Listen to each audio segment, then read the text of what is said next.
Hello all. Today we will be looking at assignment 4.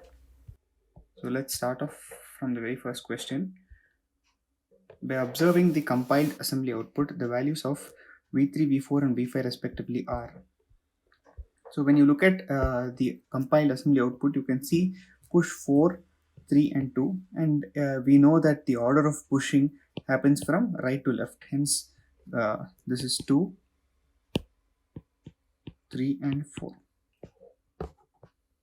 Hence 2, 3 and 4 is the right answer. What is the value of the C variable A once statement 8 of the C code has executed? So once this executes, when statement 8 executes, does this, it calls this function and it performs EAX is equal to 2 first, and then imul which is 2 into 3, which is the second variable, right? So EAX equal to 6 is now being returned, and hence the value of A is 6. Note that the third variable, which is 4, the third parameter that is passed is not being used in this function, and hence the answer is only 2 into 3, which is being performed over here.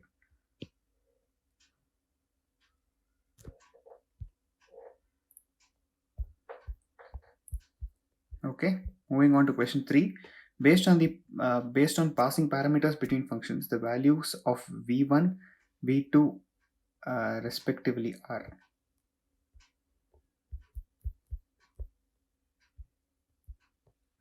So we are looking at what v1 and v2 are. Since we know that the stack picture looks like this, where we have EBP pointing to the EBP of main or EBP of caller, and next you have EIP of return, and further you have the past parameters, that is 2, 3 and 4. Here you can see EBP plus 8 is where you can locate 2, so v1 is equal to 8 and v2 is equal to 12. Hence v1 and v2, 8 and 12 are the correct answers.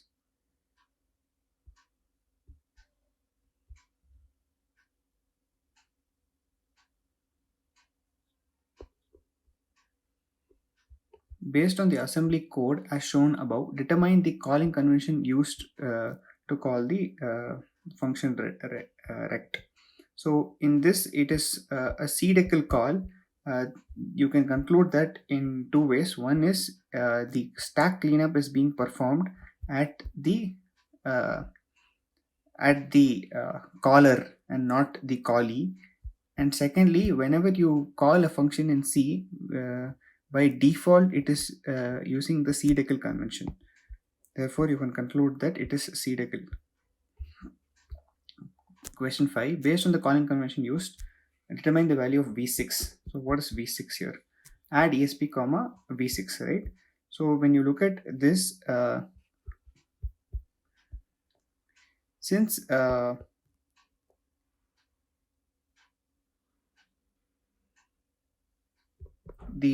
the total number of parameters that are passed are 3 and all are of type int, right? You can see this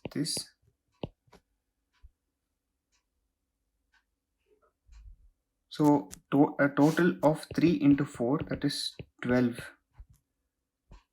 bytes need to be now added to ESP to perform the stack cleanup at the caller. Therefore, ESP comma move ESP comma 12 is the right answer.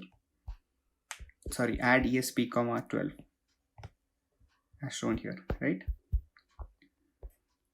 Question 6. What is the value of V7? So this is based on statement 18. Let's look at statement 18. What is the value of V7? So what is basically happening here is that we are now storing the result that is obtained from this into the variable A that belongs to the main function. Okay, so how do we do that? move dword pointer EBP minus something, comma EAX. EAX has the value, and now that's being transferred here, right? So what is this EBP minus? So what is V7? V7 needs to be 4. That's because you have only one variable inside main, and the variable that is inside the local variable space of main is allocated over here.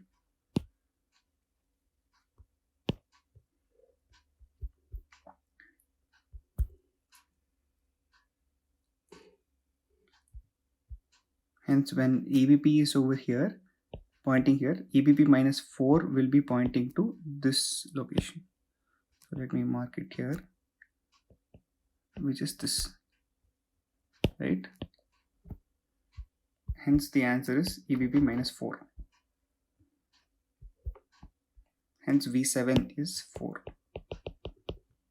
Okay. Moving on to question 7. Assembly statement 18 corresponds to which C statement in the above C code? So let's move back to assembly statement 18. Yeah, this corresponds to which C statement? So we know from here that this statement where A is equal to this is being assigned, that is being performed in this statement 18. Hence, statement 8, right, is what you have.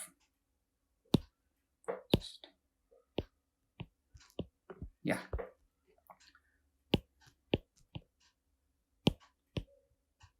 Okay. So moving on to question number 8. Which of the following statements is or are true about calling a function? So passing fewer arguments to a function results in a compiler error. That is true. You cannot pass fewer number of arguments, whereas you can pass larger number of arguments, as shown in this example where I have passed 3 arguments as opposed to 2, where the function takes only 2 arguments, right? This does not result in a compiler error. However, performing this will result in a compiler error. It is okay to pass more arguments to a function if the calling convention is underscore underscore std call. No, that is wrong, right? If it is underscore underscore std call, then stack cleanup will happen. Stack cleanup will happen at callee. Will happen at callee. Now the callee, let's say it has only 2. Just like in this example, it has only 2 parameters as inputs. Then the ESP, the final, when the operation add ESP comma the value has to happen inside this function, then what it will do is it will assume that the function is always getting 2 parameters of type int, and hence it will say add ESP comma 8. Whereas in the case where I've passed more number of arguments, I need to do ESP comma 12 in this very case, right? So if you have the std call, then stack cleanup happens inside the callee. Therefore, that will lead to an error, right? So therefore, this statement 2 is wrong. Statement 3. An exact number of arguments are to be passed if stack cleanup happens within the function. Exactly. So when it happens within the function, we need, that is in std call, we need to pass the exact number of arguments only. If you pass more number of arguments, that will result in an error, as we discussed before. Moving on to question number 9. What are the data types that the above function myPrintf can handle? So how do you determine this? So you can see here that the function has case D and case F. So only %D and %F can be handled by this myPrintf function. Therefore, only 1 and C are correct answers. The value of the C variable AP with respect to the base pointer EBP plus val when statement 9 of the above C code executes. Determine val. Right, when statement 9 of this code executes, what happens is EBP. So if you look at the stack picture, so let's just look at the stack picture.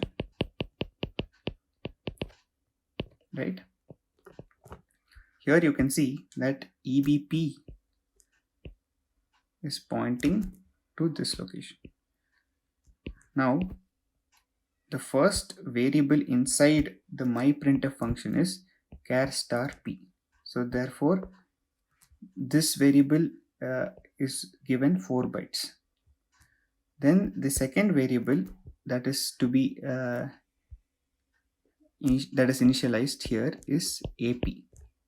Hence the next local variable. So all of this is local variable space. Local variable space. Right. So the second variable is of type ap is of type va underscore list, and it's given 4 bytes. So EBP minus 8 is where AP is located. Moving to question number 10. The value of the C variable AP with respect to the base pointer is EBP plus val when statement 9 of the above C code executes. Right. So what is statement 9 of the above C code? It is this. When this statement executes, what will be AP? What is the value in AP?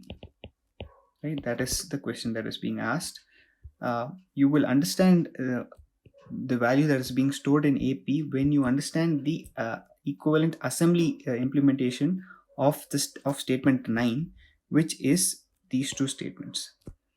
I will explain to you in question number 11 and 12 that the value of AP is indeed EBP plus 12.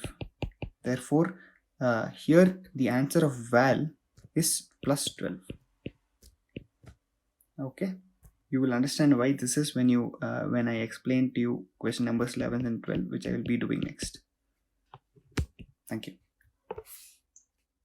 Okay, moving on to question number 11. What are the red highlighted integers v1 and v2 here? Okay, so when statement 9 of the C code translates to assembly, this is what you obtain. So let's just look at statement 9. Statement 9 is this va start ap comma fmt, right? So let's look at that. So we are given that it translates to these two statements. Now what does the first statement actually do?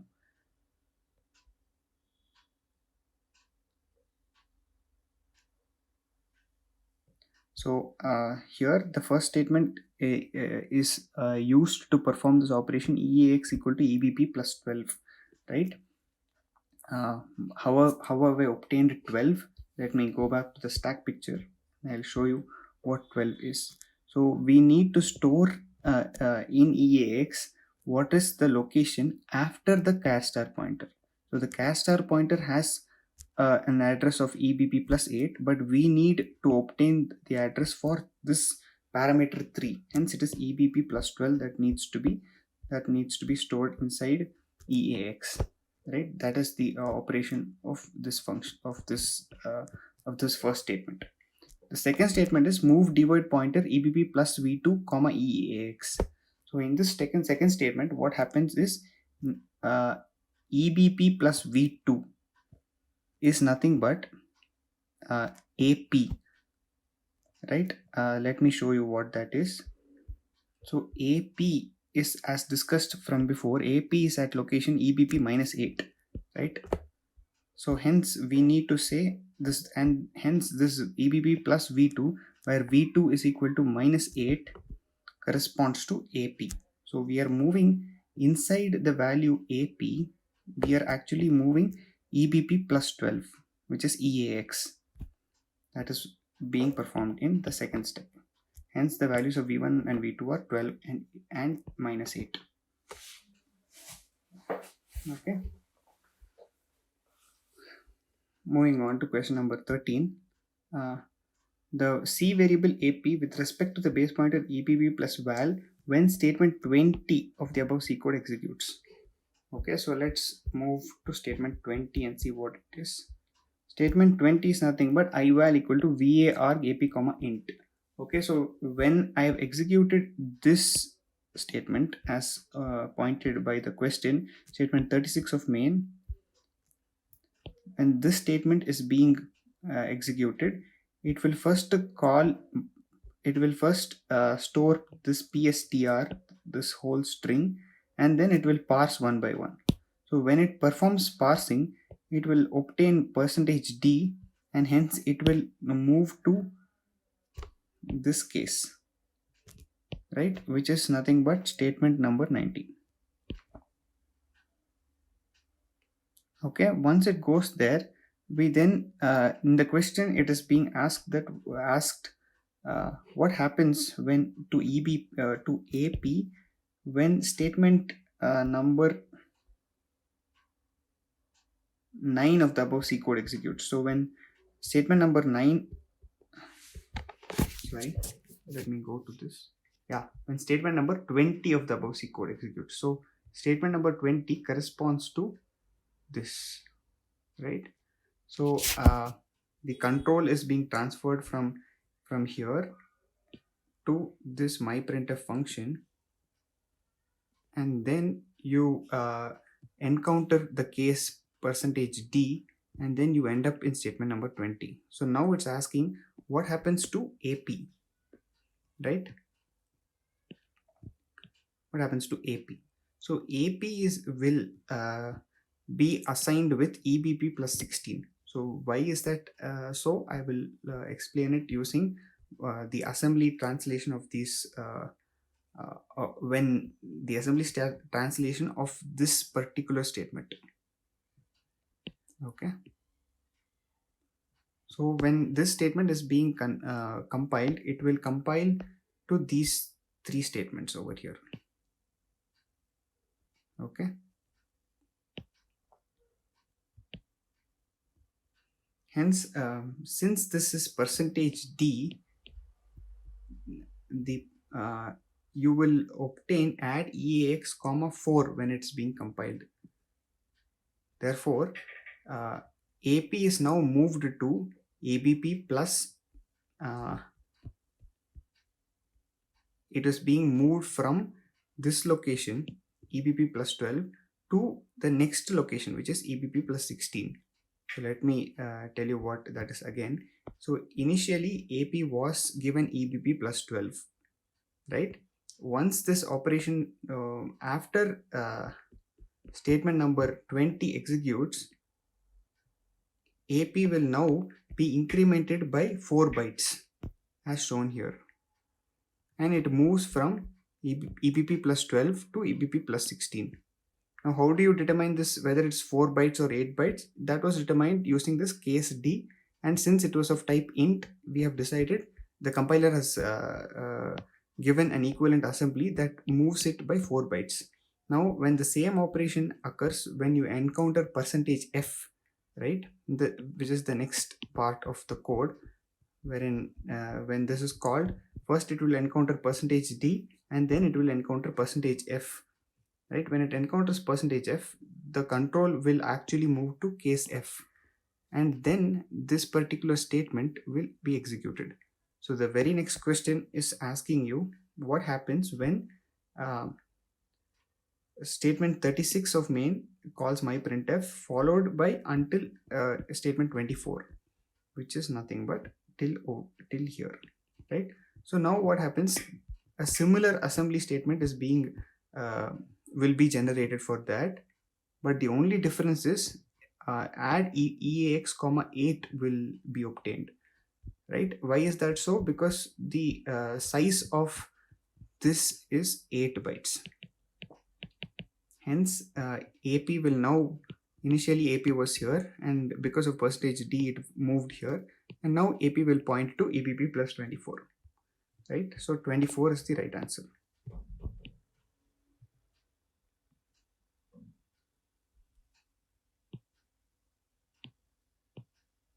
Yes. Okay, so now let's move to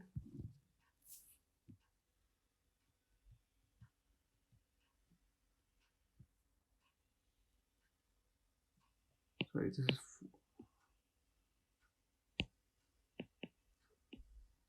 okay. Now let's move to question number 15, right? So what are the red indicated integers v1, v2, v3 in the above assembly code? So we'll look at this assembly code. Again, statement 36 of main calls my printf, including statement 20 of my printf, right? So we are looking at statement 36 and including, let me erase these things. Yeah, statement 36 will first transfer the control to my printf, and it executes until statement number 20.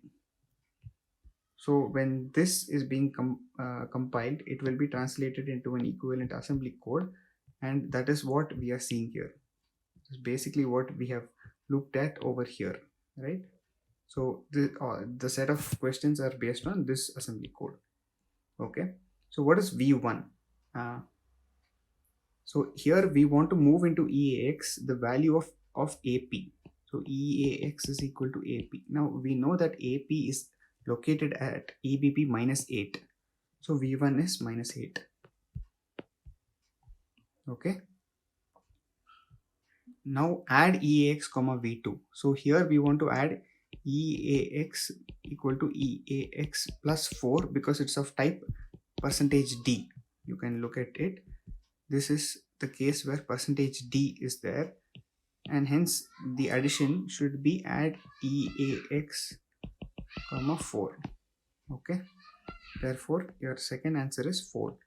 We will be omitting this question. Moving on to question 18. What is the value present in the C variable ival after C statement 20 is executed? So after this statement is being executed, the ival will now basically take up the value 3. So here ival will take up the value 3. How that happens is due to statement number 6 of the assembly code. You can analyze this statement to understand how this happens. And again, which of the assembly statement does the C variable ival obtain the past value? So this is exactly that. In statement number 6, you can see that this statement basically indicates that ival is equal to 3. That is only being performed in statement number 6. Okay, so next question. Case 1, the PST.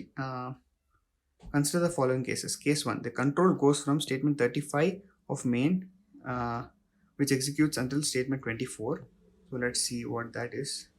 Statement 35, which executes until statement 24, which is over here. And statement case 2 is nothing but statement 36 of main, which executes until and including statement 24. Okay, so again it is nothing but 36 until statement number 24. That these are the two cases. Now what is being asked, it is in case 1 the PSTR is at location EBP plus V1. In case 2 PSTR is at location EBP plus V2. Identify V1 and V2.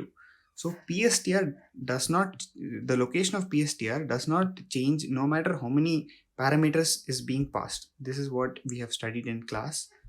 So basically PSTR is always constantly fixed at this location here, which is after EBP of main, after EIP of ret, PSTR is being will be there. Hence always PSTR will be EBP plus 8. That's all.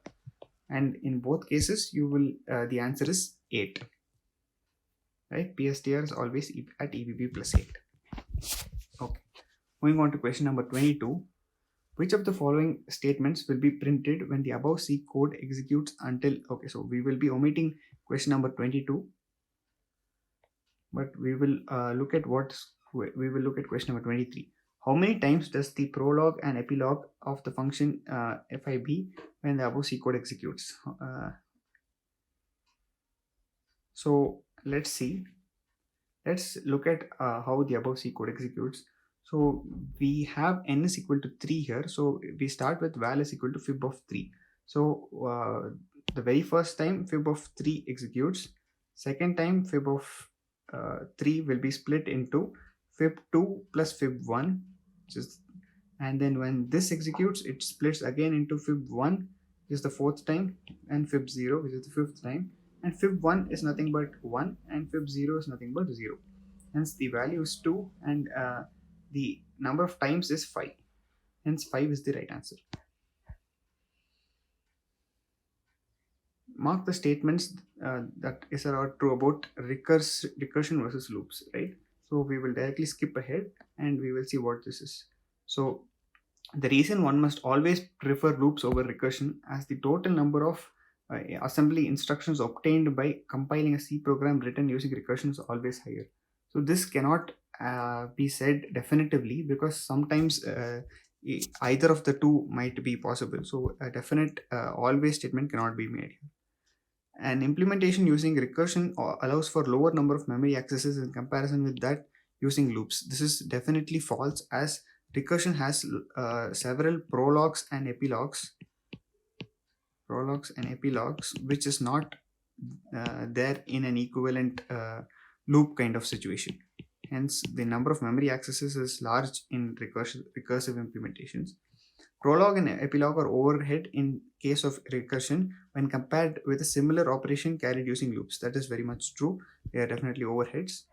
Then parameter passing is an overhead when compared with a similar operation carried out using loops. That is again definitely true. Parameter passing is always an overhead in recursive implementation. An implementation using recursion is always faster than using loops. This also cannot be, the always statement cannot be used here, and we do not know in which case which method might be faster. Which of the following statements is or true about hardware loops? They translate to several lines of assembly code and hence are slower than for loop in C. This is not true.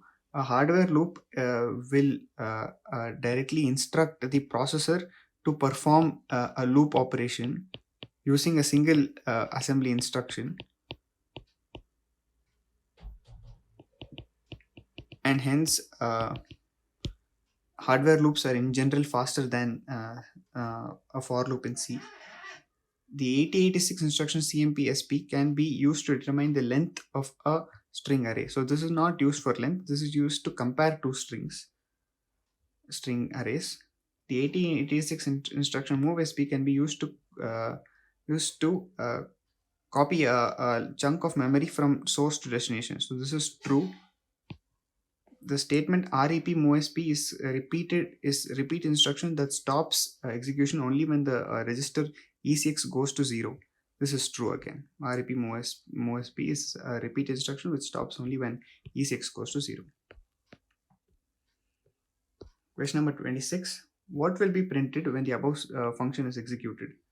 So when the above function is executed, val is equal to func of 1, and hence if n is equal to 1, a is equal to 0, therefore val is equal to %d return 0. So 0 is being returned here, and hence the value that is printed is val is 0.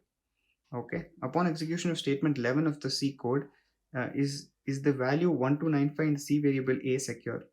When statement 11 executes, yes, when function func is being called, the critical variable a is secured, hence because a is equal to 0, that is a is being now written as 0 whenever this kind of function call occurs. But then when this function call where val is equal to func of 2 happens, the variable a will still exist in the stack picture. In the stack, in the local variable space of the function func, the local variable space, a will still exist as 1295, whereas in the previous case it was rewritten as a is equal to 0. Hence it was safe in the previous case, whereas in this case it is it can be accessed if a snapshot of the stack is taken after statement 11 executes. Okay, so here are your solutions for assignment 4. Thank you very much.